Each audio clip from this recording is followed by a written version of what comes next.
పశ్చిమ గోదావరి జిల్లా భీమవరం కలెక్టర్ కార్యాలయం ఆక్వా రంగ సమస్యలు పరిష్కరించాలంటూ రైతులు ధర్నా చేపట్టారు.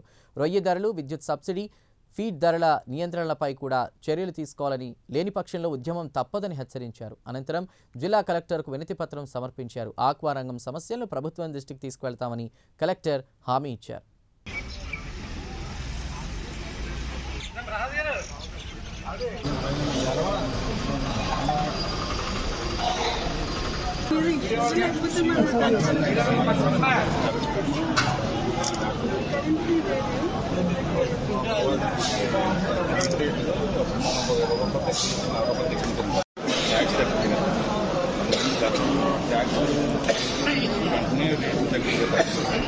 ట్యాక్స్ తగ్గినా కానీ తగ్గించి జిఎస్టీ తగ్గించి రేట్లు వెళ్ళి పెంచారు. చట్టం ఉంది సార్, ఆ చట్టం లోపలి చేయాలని ఏం చేయాలి రైతులని ఇలా కమిటీ చేశారు కదండి. ఏది చేసినా కమిటీని ఆలోచించి చెప్పారు. సో కమిటీలు కానీ అవసరాలు కానీ సంప్రదించారు. కమిటీ మీటింగ్ అయితే 4ని అమలు చేశారు. కమిటీలో కూడా పెట్టారు. చూపించడం వల్ల 54% కనపడుతుంది. అవి తీసేసి 78% అయినట్టు.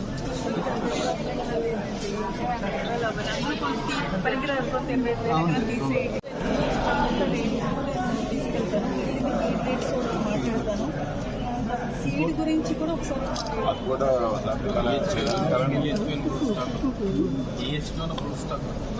దానివల్ల 60 రోజులు ఉన్నా సరే 4 ఉంటాయి, 5 ఉంటుంది ఎరగదు మాట.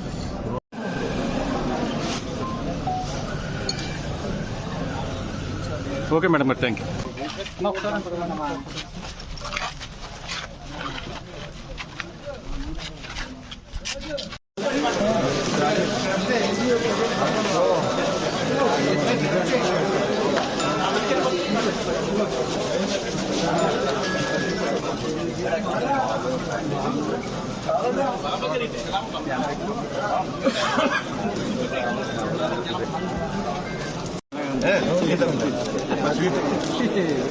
మన కలెక్టరేట్ కి మేడం గారిని కలవడానికి పశ్చిమ గోదావరి జిల్లా ఆక్వా రైతులందరూ కలిసి రావడం జరిగింది.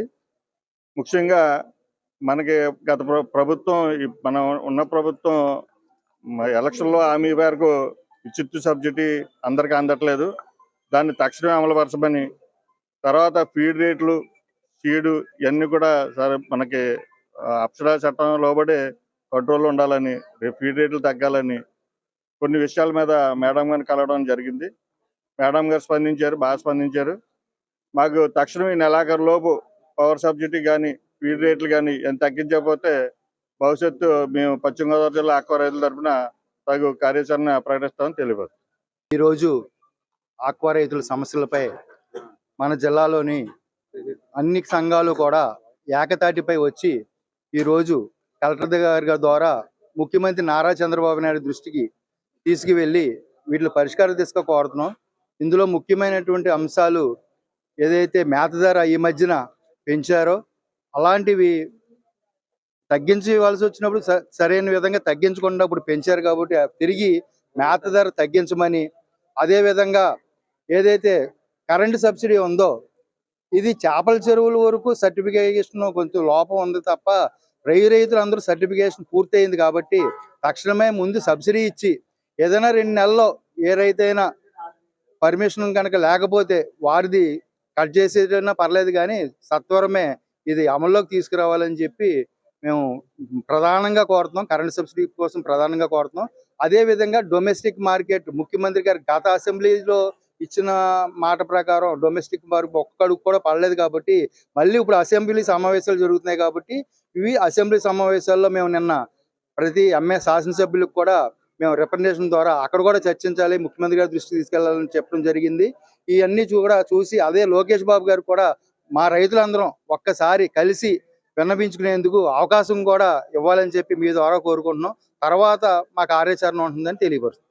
ఈరోజు పశ్చిమ గోదావరి జిల్లా సంఘాల ప్రతినిధులు, ఆక్వా ప్రతినిధులు, అలాగే ఆక్వా రైతులతో ఈరోజు పశ్చిమ గోదావరి జిల్లా కలెక్టర్ శ్రీ నాగరాయణ గారికి వినతిపత్రం ఇవ్వడం జరిగింది.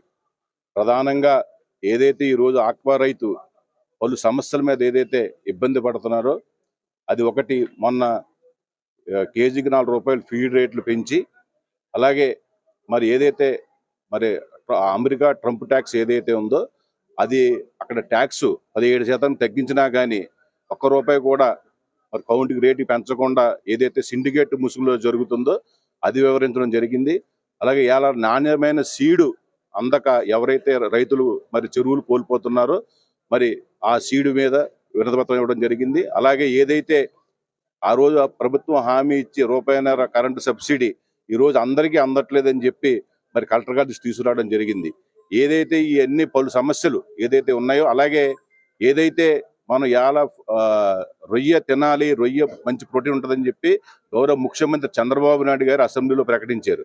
అటువంటి మరి రొయ్యని మరి ప్రభుత్వం కూడా ఇక్కడ ఆంధ్రప్రదేశ్లో ఉన్న మిడ్ డే మీల్స్లో కానీ, అంగన్వాడీ కేంద్రాల్లో కానీ, మరి అలాగే ఈ దేశంలో ఉన్న అన్ని చోట్ల కూడా ఈ రొయ్యని వినియోగించే విధంగా ప్రభుత్వం కృషి చేయాలని చెప్పి కూడా వినతిపత్రం ఇవ్వడం జరిగింది. తప్పకుండా ఏదైతే రైతులు పలు సమస్యలు లేవనెత్తారో అవన్నీ కూడా కలెక్టర్ గారు వినతించడం జరిగింది. ఆవిడ వెంటనే స్పందించి ప్రభుత్వం దృష్టికి, ముఖ్యమంత్రి గారి దృష్టికి, మంత్రి గారి దృష్టికి, మరి అందరి దృష్టి తీసుకొచ్చి మీ సమస్యల పరిష్కారానికి మేము కృషి చేస్తామని చెప్పారు. తప్పకుండా ఆ రకంగా ప్రభుత్వం కృషి చేయాలని కూడా రైతుల తరపున, జిల్లా రైతుల తరపున, రాష్ట్ర రైతుల తరపున కోరుతున్నాం. కానీ అలాగా మరి ఇటు ఏదైతే ప్రాసెసింగ్ ప్లాంట్ కానీ, ఫీడ్ ప్లాంట్లు కానీ, హ్యాచరీస్ కానీ దిగిరాకపోయినా, ప్రభుత్వం దీంట్లో కల్పించకపోయినా, మరి ఆ తర్వాత పశ్చిమ గోదావరి రైతులు అలాగే మిగతా జిల్లాల రైతులు కూడా కలుపుకుని కార్యాచరణ ప్రకటించి ఒక విధంగా ముందుకెళ్తామని చెప్పి తెలియజేస్తూ